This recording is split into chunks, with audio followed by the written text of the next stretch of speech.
Uma palavra de amor,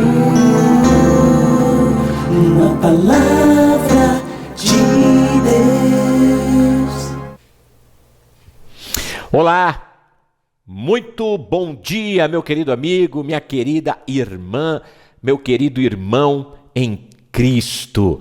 Hoje, nesta quarta-feira, estamos aqui mais uma vez para continuarmos a falar das nossas devocionais diárias aqui, pensando na carta de Paulo aos Filipenses. E hoje nós chegamos ao nosso quinto elemento aqui, ou quinta realidade em qual a confiança de Paulo se baseava, mesmo nas circunstâncias difíceis, que a causa do Senhor triunfaria. Ele falou, em primeiro lugar, sobre os preceitos do Senhor, sua palavra. Depois ele fala das orações dos crentes, na qual ele tinha plena confiança, a provisão do Espírito, a promessa de Cristo e, por fim, hoje, o plano de Deus. E é este o ponto final. Verso 20, parte B, finalzinho, e o verso 21, ele fala que quer pela vida, quer pela morte ele seria libertado, e o verso 21 ele diz, porque o viver para mim o viver é Cristo, e o morrer é lucro. Paulo não tinha total convicção de qual era o plano de Deus para ele. Paulo não sabia se ele continuaria a viver e assim servir e exaltar ao Senhor através de sua vida ou ministério, ou se ele exaltaria ao Senhor por meio da sua morte e o final então da sua história. De qualquer maneira, ele tinha confiança que a vontade do Senhor seria feita, que o seu plano seria plenamente realizado. Para os anciãos de Éfeso, na região de Mileto, Paulo declarou inequivocamente que a sua vida, para ele, não tinha valor nenhum, não tinha nenhuma preciosidade para si mesmo, a não ser que ele pudesse terminar a carreira e o ministério que ele recebeu do Senhor Jesus, o de dar testemunho do Evangelho da graça de Deus, Atos 20 e 24.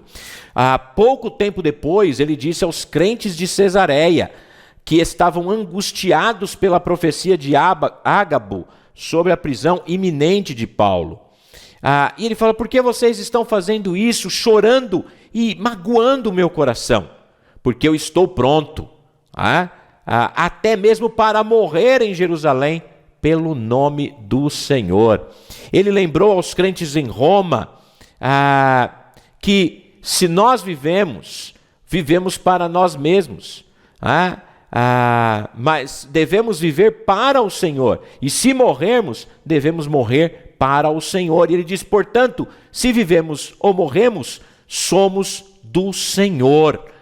Então, na verdade, Paulo sabia que ele exultaria Cristo, tanto pela vida quanto pela morte. Se ele continuasse a viver, o Evangelho continuaria triunfando e ele continuaria exaltando a Cristo pela sua vida. Se ali ele fosse condenado por César e morto, o que acontece mais adiante, não nesta carta, mas alguns anos depois, ele também exaltaria Cristo pela sua morte e deixaria o testemunho dos mártires para nós.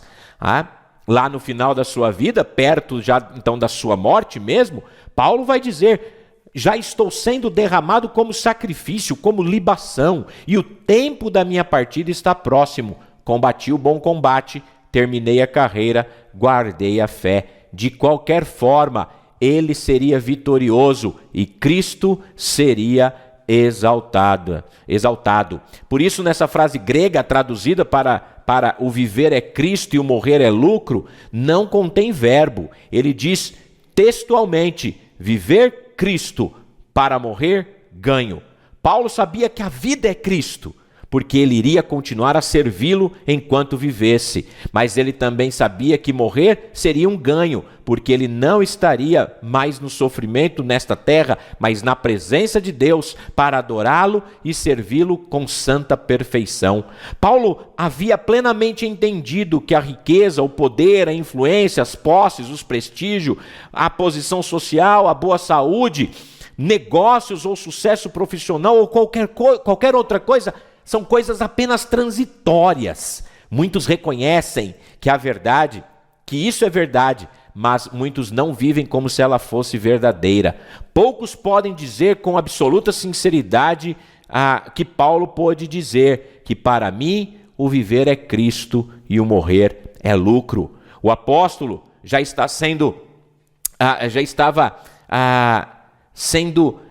ele já aguardava, na verdade, seu Senhor Jesus Cristo, porque ele confiou, amou, serviu, testemunhou, se dedicou e foi totalmente dependente dele. Sua única esperança, seu único propósito, sua única razão de viver era Cristo.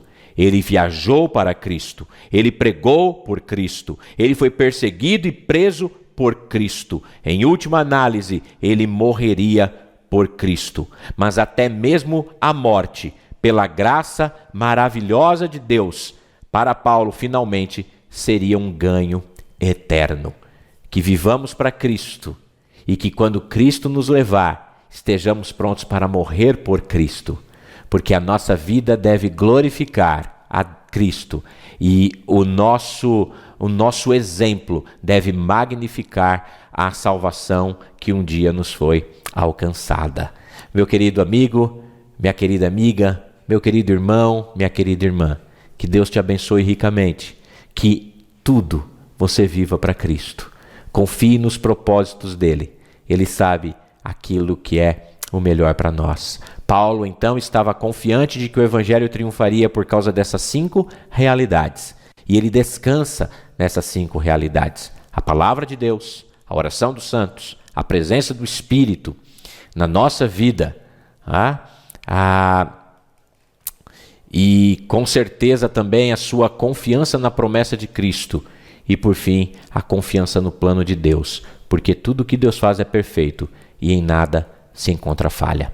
Que Deus te abençoe, que você tenha um ótimo dia. Até amanhã, na graça e na paz do Senhor. Uma palavra de amor,